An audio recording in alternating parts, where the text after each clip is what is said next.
My name is Jacob Summer, and my belief in the supernatural is all but non-existent these days.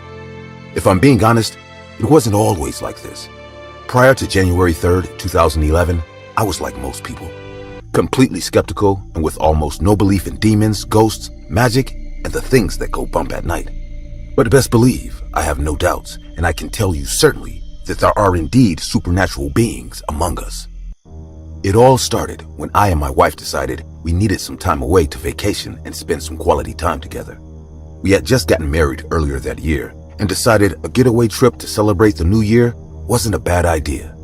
We both agreed not to travel to a famous city or somewhere we'd get distracted, as we wanted a quiet place where we could enjoy nature and feel close to each other.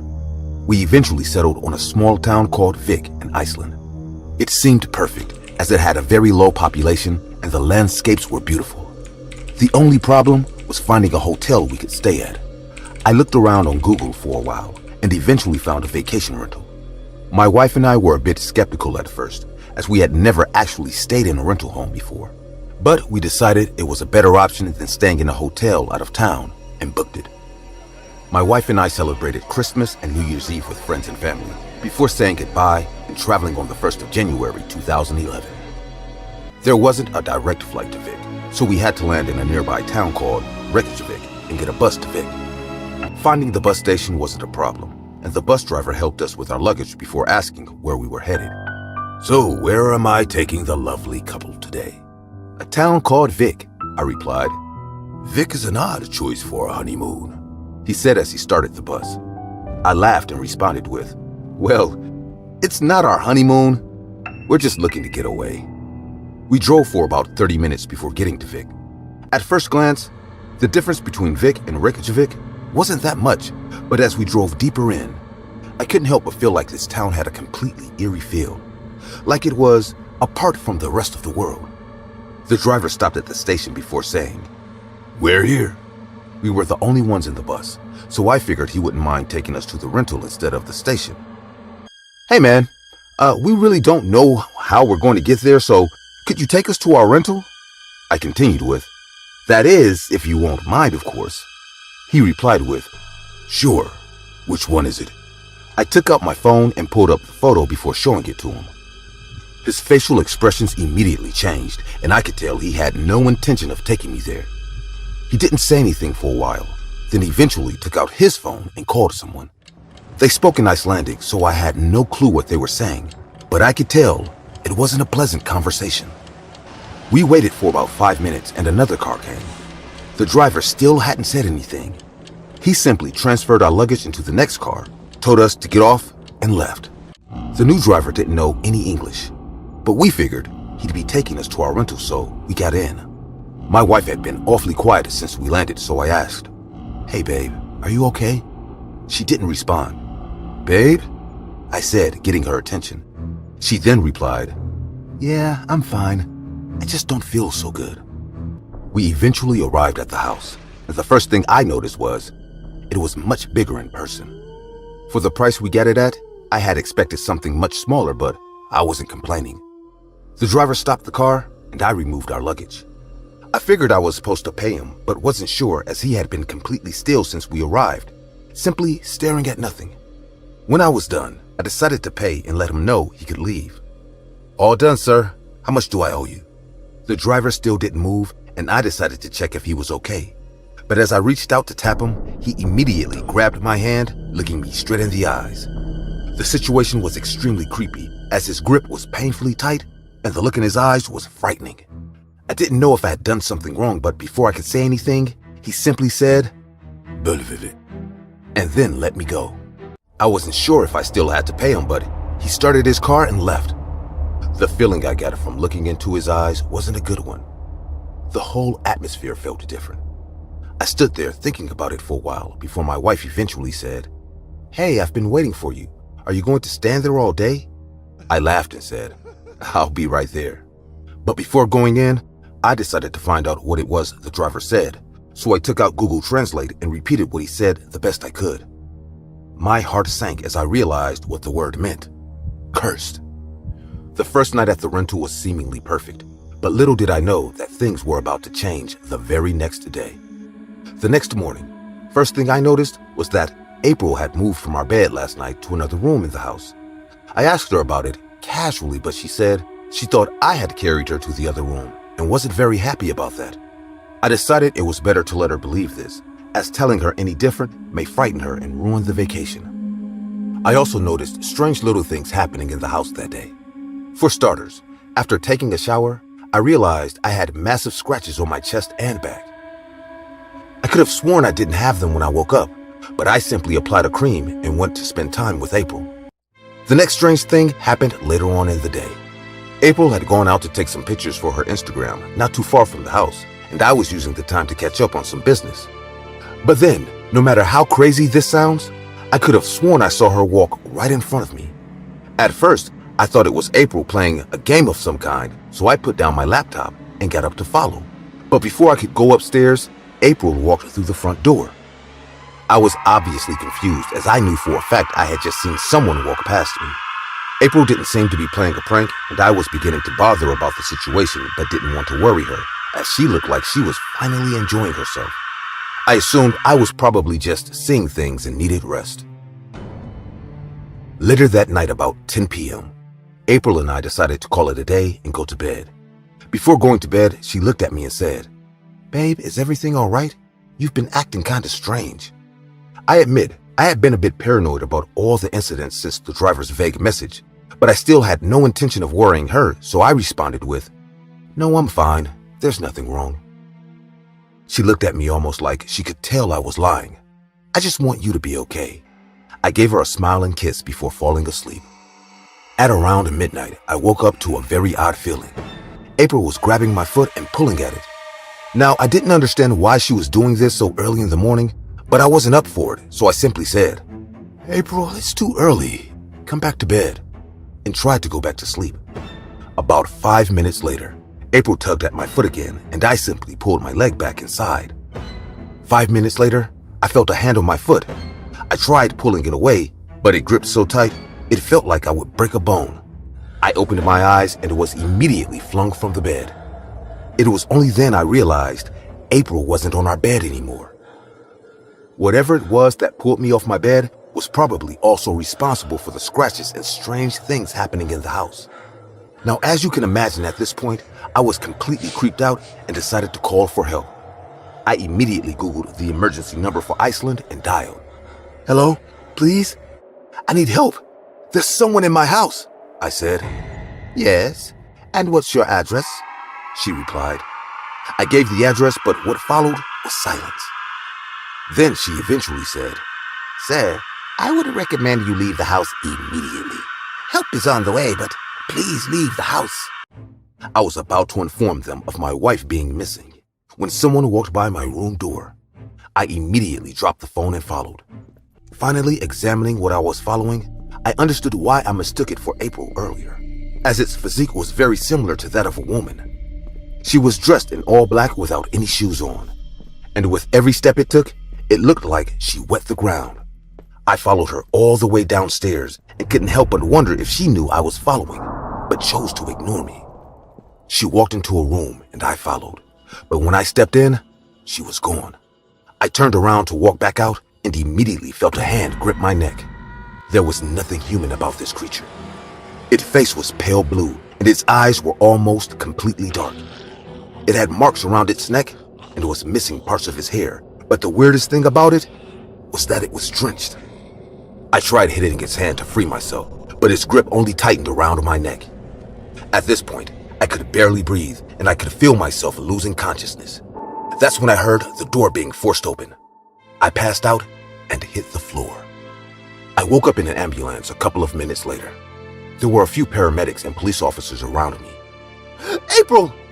I screamed as I looked around for her. The officers informed me that there was no one in the house, and despite my best efforts, recommended I stay away from the house that night. I eventually visited the house with officers the following day. But even then, I couldn't find my wife or anything that could help. When giving my statement, the officer didn't seem shocked in the slightest.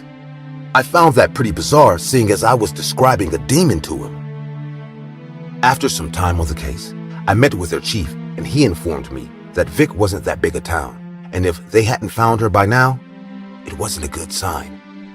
There's a story among the people of Vic regarding the house you were staying in, sir. They say a few years back there was a couple who lived in that same house. The story has different versions, but what most people believe is that the husband was very abusive to the wife and eventually killed her and drowned her body in the lake. He continued. The husband denied all the allegations and said the wife had been cheating and must have run off with her lover. Her family did not believe the story, but there was no evidence, so the case was closed quickly.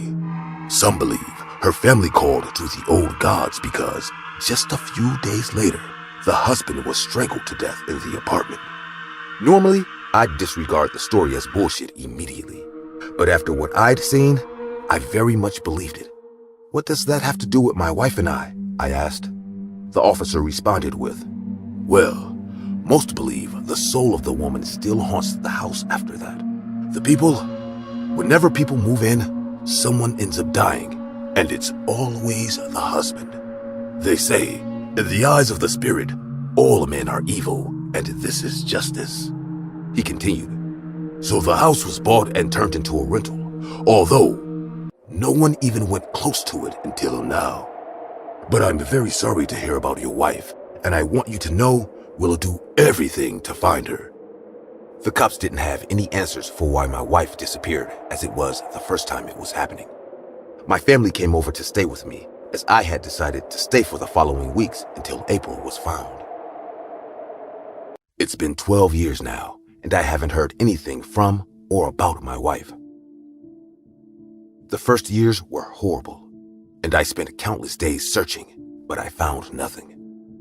I can't help but wonder if the demon took my wife because she couldn't kill me.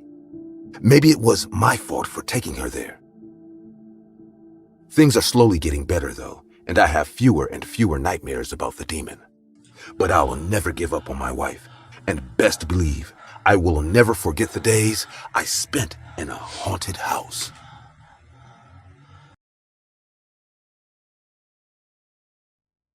Hi, I'm Detective Arthur Field, and you may have heard me narrate the story about how I almost got killed by a psycho serial killer. And if you like that story, you will love the one that I am about to tell you. Now, as you know, I'm a detective. But before becoming a detective, I was a normal cop, which meant instead of investigating homicides, I did all the normal cop duties, like patrolling, attending 911 emergency calls, etc. This is an incident that happened to me when I was at my new job. I was young and eager to prove myself. Whenever any senior cop needed a hand, I was always there to help. As I was young and so full of energy, I did not mind taking the night shift. I was working in a small town anyway, so nothing much happened at night anyways. The most important part of the night shift was patrolling the town. We had an 8 p.m. shift and the next was a 2 a.m. shift. Me and some other cops drove around the town making sure everything was all right. When I first started patrolling at night, some of the senior cops told me that there were several abandoned houses in town. Often, teenage kids partied in these houses or homeless people took shelter in them. In both scenarios, I was instructed to ask the occupants to leave the house. However, in my months of patrolling, there was one particular house on the outskirts of our town that no one ever went into. The whole town used to call it the haunted house. I drove by it every night, but nothing weird or paranormal ever happened there. I just ignored the abandoned house and went on my way. Until one morning around 3 a.m. I was just about to finish my round when I saw the front door of that house open. Considering the fact that it was old and falling apart, the door must have opened due to wind or raccoon. I decided to step out of my car, but first let the operator know that I was approaching the house to close its front door. As soon as I climbed the porch, I heard a giggle coming from upstairs.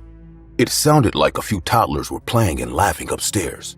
This creeped me out, and all the weird story the townspeople had told me about this house came crashing back. But I was a cop, and it was my job to make sure the house was clear. So instead of just shutting the door and leaving, I grabbed my pocket flashlight, drew my gun, and started checking out the bottom floor. Hello, it's the police. Anyone in here? The giggling got louder as I checked each room one by one and finally approached the staircase that led to the top floor. Anyone up there, please make yourself known. It's the police, I announced once again. The giggling continued, but now I could hear the footsteps of 2 or maybe 3 little kids running. Their little feet carried them from one room to another. I was scared shitless, but I had a duty to complete. And unless I do make sure with my own eyes that the house is empty, I wasn't going to leave.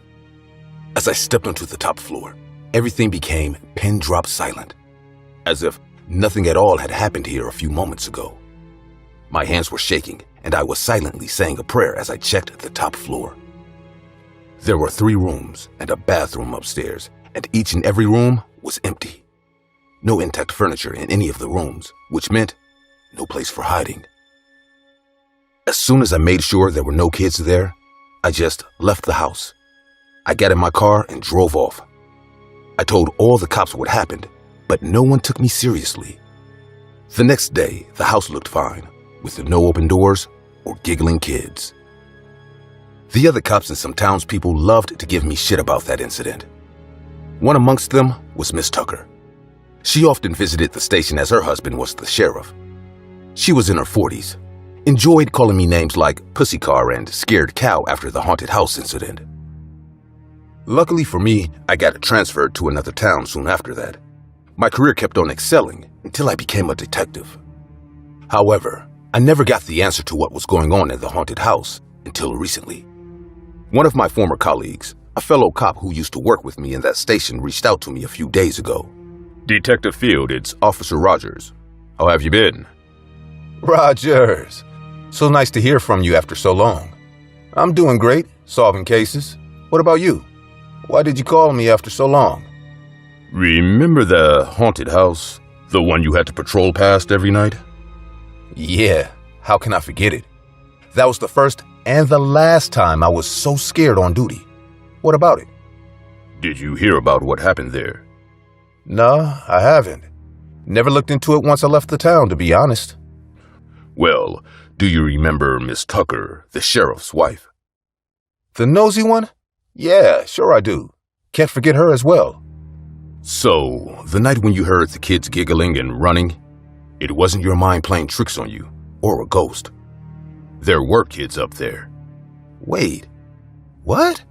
Are you serious? Because I checked all the rooms and they were empty. There was no one there. How is this even possible? Calm down, Field. Let me explain. So do you remember there were reports of 3 toddlers missing from our town a few days before you entered the haunted house? Yeah, man, I remember each case I have worked on. I remember scouting the entire sugarcane field looking for those kids. Those kids were hidden in that house.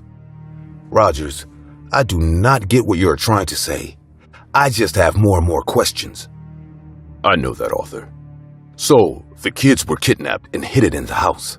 However, the toddlers did not know they were kidnapped. They thought it was all a game. They trusted their kidnapper as the face was familiar to them. You know how kids can be. Okay, so that explains why they were hiding from me. The kidnapper did not want me to find them, so he must have asked the kids to hide in some secret hiding spot that I couldn't find. Yes, that's exactly what happened. Just instead of the kidnapper being a man, it was a woman. Who was she? Who could abduct kids from their own town? Miss Tucker. She used to babysit all those 3 kids, so the kids trusted her completely. Man, that's horrible. But why did she take them? Last year, they started a new project in town to demolish all those abandoned houses. She was opposed to it, but the mayor approved it anyways. When they tore down the haunted house, they found 3 skeletons in there. 3 kid-sized skeletons. A big investigation was launched, and it did not take much time for the detective to connect the skeletons to the missing kids case. Unfortunately for Miss Tucker, some evidence found in the house pointed toward her. They took her in for questioning, and she cracked under pressure, confessed to her crimes, and is now behind bars serving life. She took the kids to perform some sacrificial ritual in that house so she could have kids too. Everything was so unfortunate to watch. Just wanted you to know that you were right all along, and if we had investigated a bit more, we could have saved the kids. Bye. Talk to you soon. Yeah, man. Thanks for letting me know. I hung up the phone and just sat there at my desk thinking. What do you think? Was it my fault that those kids died? Should I have been a bit more brave?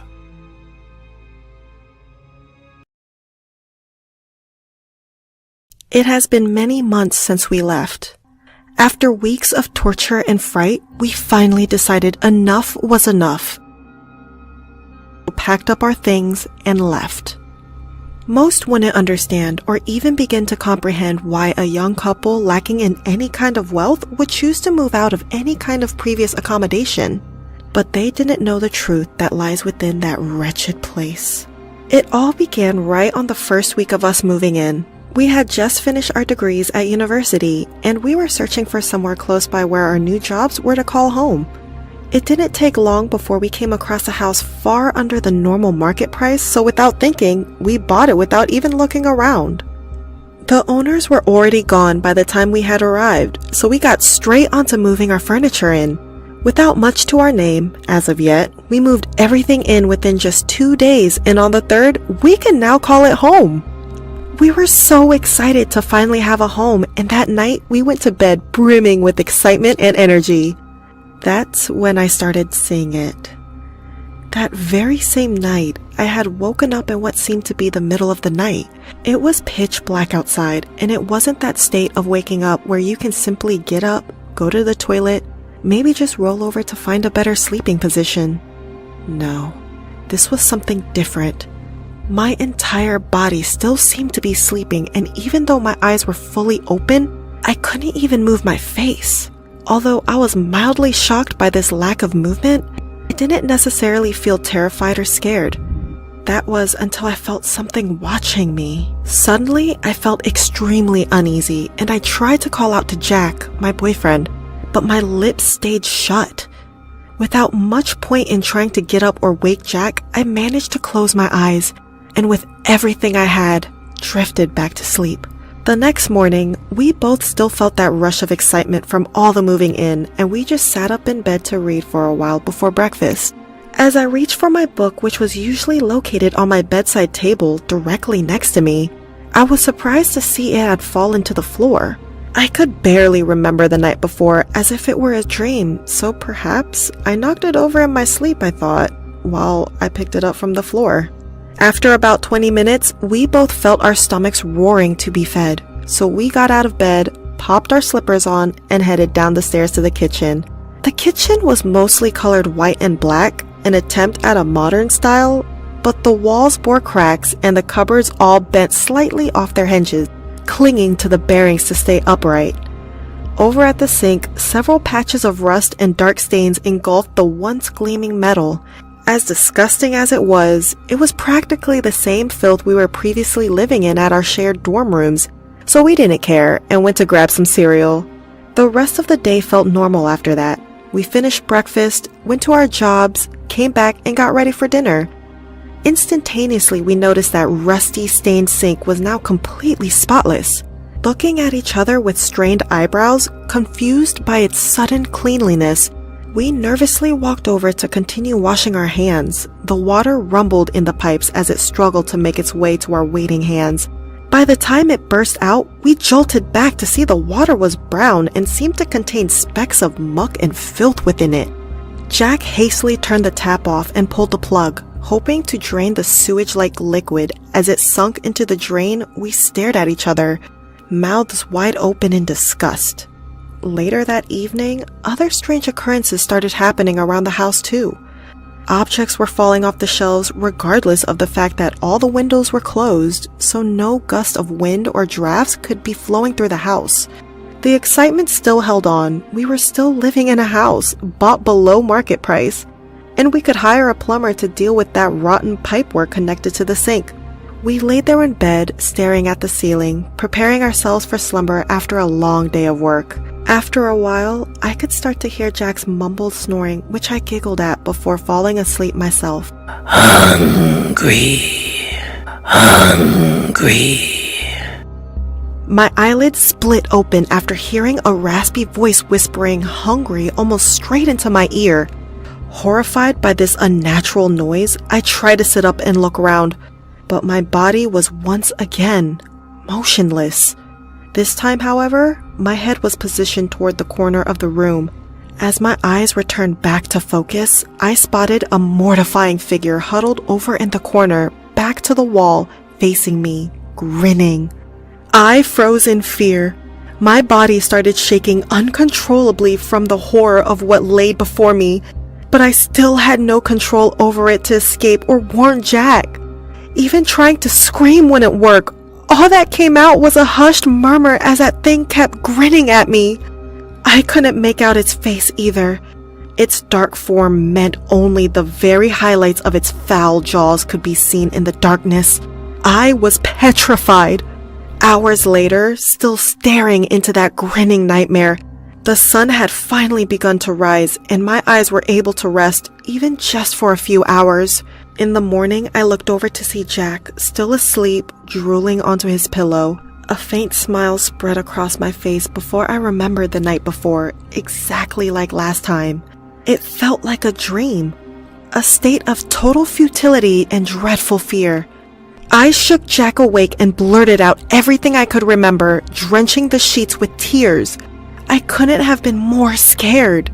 He took it more or less seriously enough and told me, "Don't worry, I'll stay awake tonight, okay?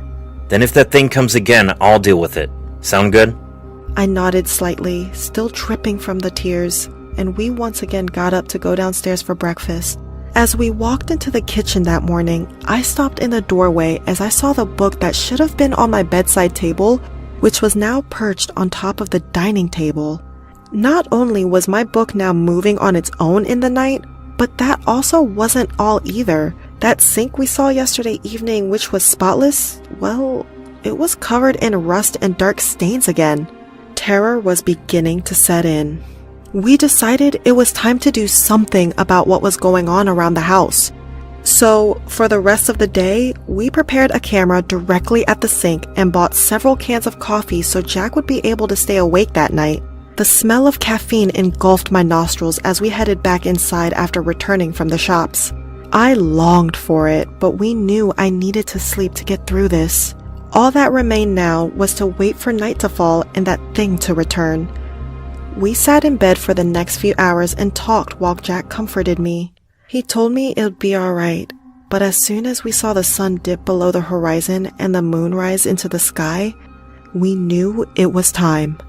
We climbed under the duvet, ready for the night ahead. At least that was what we thought. The hours clocked by one, and soon enough, I had fallen into a deep sleep. Jack sat awake, sipping coffee, and kept looking out the corner that I had told him about the previous night. For hours, the house laid still and silent, almost cautious to not disturb my slumber. Then, all of a sudden, it started. Hungry. Just as I had done the previous 2 nights, my eyes shot open. Everything was completely void of all light. That was aside from one particularly visible patch of light on the ceiling. As my pupils darted around the room, I strained to tell Jack that it was happening. I needed him.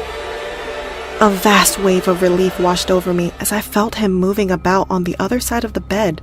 I was safe. Just then noticed something in the corner of the ceiling where that dim patch of light sat. There, latched onto the ceiling, was a figure of no human form, grinning down at me, its teeth sharp and twisted. The utter terror and fear gripped me and forced me into shock. My body immediately started violently shaking. My mouth foamed all while I had to lay there and watch as the figure crept towards me. On its way, it knocked over my book that I had once again put on the bedside table to read in the morning. I took my eyes off of it for just that second and it had vanished. A stroke of luck, it would seem. The noise of the book colliding with the floor also had alerted Jack next to me. I felt him crawl over and lean next to my face. It confused me a bit, until I heard it whisper, "Hungry." There, grinning at me was that awful figure observing me in my struggle with such sadistic joy that my seizure stopped. And then I felt it. I burst out of bed as soon as I woke up. Jack had seen me having a seizure during the night and tried waking me up. It did nothing for a while, but eventually I came to. We dialed for an ambulance that came just minutes later. I was completely pale and barely able to walk when it arrived, and the paramedics said I was still massively in shock, and I needed to rest before they could check me over for injuries or diagnose what had happened to me. A few hours later at the hospital, after I had finally calmed down, Jack came in with several doctors who were ready to run tests on me and have me looked at. The results were returned quickly and showed I had been in a state called sleep paralysis, which was also the reason for the seizure, which was due to the shock of the things I could see while stuck in that paralyzed state. The results seemed acceptable, but when I asked why I could hear it talking, their faces dropped. They told me under strained breath that it was extremely rare for there to be any speech while in sleep paralysis, regardless of who it was from. I sat there and contemplated this. Then I told them it had been knocking over my book. Disbelief fell upon all their faces, and they decided to check me for any psychological problems, but none were found. They discussed it for a while, but simply couldn't come to any final conclusion, and so told me to take some antidepressants, and that was that. On the way home, me and Jack sat there, bewildered by the lack of acknowledgement of what had happened just last night. When we arrived home, we decided to check the camera that had been watching the sink, but we found out that it had run out of battery before the night even started. Jack said it was fully charged when he set it up. Peculiar as it was, we left it. Even to this day, even in this new house, even in this new bed, that figure still haunts my every waking moment. The day we moved felt ominous, as if the thing was following us, but only distant memories held it in my mind.